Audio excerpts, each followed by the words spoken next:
Sport avec Florent Rodeau. Bonsoir Florent. Bonsoir Stéphanie. Et on commence par la 19e journée de Ligue 1. La dernière avant la trêve hivernale. Oui, la dernière avant la trêve hivernale, la dernière de l'année 2016. 10 matchs sont au programme ce soir. Nice, déjà assuré d'être champion d'automne, se déplace sur la pelouse de Bordeaux. Ce sera sans Dante, son défenseur brésilien, forfait pour cette rencontre. Monaco, deuxième, doit lui se reprendre. Après sa défaite à domicile face à Lyon, c'était dimanche dernier. Les hommes de Leonardo Jardim reçoivent Caen. Au programme également Bastia-Marseille, Lyon-Angers, Nantes-Montpellier ou encore Saint-Étienne-Nancy. Le PSG accueille lui la lanterne rouge, le FC Lorient. Le club est en crise. Ce sont les propos de Marco Verratti, le milieu italien du PSG, et un homme concentre bien sûr toutes les critiques. Il s'agit d'Unai Emery, l'entraîneur espagnol. On va d'ailleurs l'écouter. Je suis une expérience avec le football. J'ai vécu grands moments et j'ai vécu un mauvais moment, comme aujourd'hui.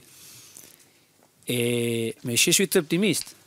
Et j'ai pensé comme l'équipe, je n'ai pas pensé pour moi individuellement. J'ai pensé pour tous, pour les PSG, pour les staff, pour les joueurs, pour tous les supporters, pour les présidents. Et je connais mon responsabilité, c'est travailler. Voilà pour Unai Emery. Le PSG va donc chercher à se renforcer durant ce mercato hivernal et une piste est privilégiée par les dirigeants parisiens. Il s'agit de Julian Draxler, actuellement en conflit avec son club de Wolfsburg. Une affaire à suivre dans ces prochains jours, Stéphanie. Et l'Allemagne, c'est l'occasion de la 16e journée de la Bundesliga qui prend fin ce soir. Oui, une 16e Bundesliga. journée. Bundesliga, tout à fait. Une 16e journée marquée bien évidemment par l'émotion suscitée par le drame, l'attentat survenu lundi soir à Berlin. Le Hertha Berlin joue actuellement à domicile face à Darmstadt. Hier, une minute de silence a été observée sur tous les terrains allemands. Comme ils vont recommencer ce soir d'ailleurs. Voilà, ils vont recommencer ce soir. Vous voyez les images de Dortmund. Nous n'avons pas encore les images de Berlin. On vous la montrera dans la prochaine édition. Voilà pour ces images de Dortmund hier. On va écouter le manager du Hertha Berlin, Michael Pritz, bien évidemment très choqué.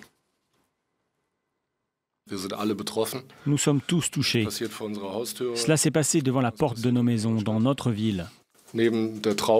Au-delà de la tristesse et de la compassion, il s'agit de montrer aux terroristes que nous ne sommes pas prêts à nous mettre à genoux devant eux. Basket avec la NBA, Cleveland qui s'est imposé de justesse sur le parquet de Milwaukee. Ouais, une victoire après prolongation pour Cleveland, les champions NBA en titre, battus par cette équipe de Milwaukee fin novembre. C'est donc une revanche pour eux.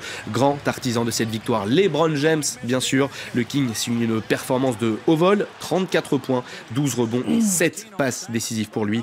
Il devient ainsi le 8e meilleur marqueur de la ligue. Il a été bien épaulé la nuit dernière par son meneur Kyrie Irving, 28 points, 5 rebonds et 5 passes pour lui. Côté Bucks, eh bien, duo prolifique là aussi, Jabari Parker et Giannis Antetokounmpo, 55 points et 22 rebonds à eux deux.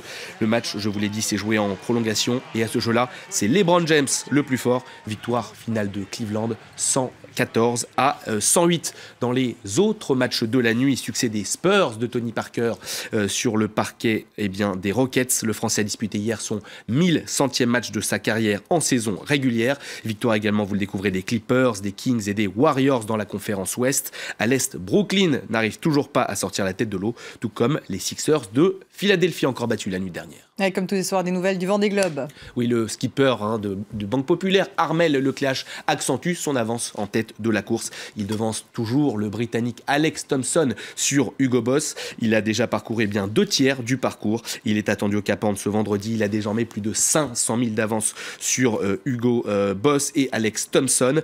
Jérémy Bayou sur Maître Coq est pour l'instant 3e, loin, très loin des 2 leaders, à plus de 1400 000.